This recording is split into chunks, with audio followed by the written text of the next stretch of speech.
National High School stands as a growing institution with a lot more to improve. As we look to the next school year, we are focused on three key priorities. Strengthen senior high school curriculum dahil magbabago ang curriculum natin sa senior high school. The new curriculum will be implemented this coming June for grade 11 learners, while the grade 12 this year will continue the current curriculum, aligning our programs with national standards and industry needs.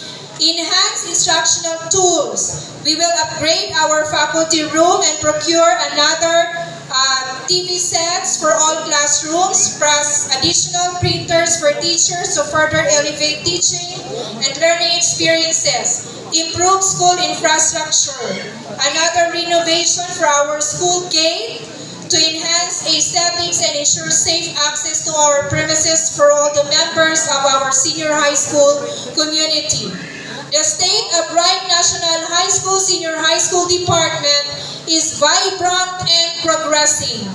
And I am very much grateful to my partner in action, Sir Ramon P. Season Jr., for managing the entire senior high school department. In just a year of his term, a significant progress was made. Of course, this would not be possible without the collaboration and commitment of the department head designates, coordinators, teaching and non-teaching staff, including our utilities of the senior high school department. Every achievement we celebrate today is also made possible by the unwavering support of our stakeholders. The local government unit of Paranas, Alumni Association, our SPTA, our dear parents and other stakeholders, and the hard work of our learners.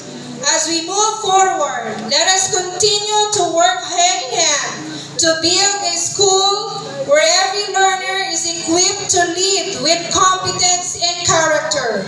True to this year's end of school year rights theme, saying, Filipino graduates prepared to lead with competence and character.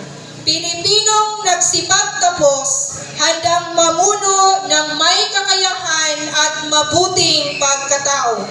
Thank you very much. Congratulations to you, our dear graduates and proud parents. Praying the success of every one of you. Make your parents proud and bring the banner of Wright National High School to greater heights. God bless everyone.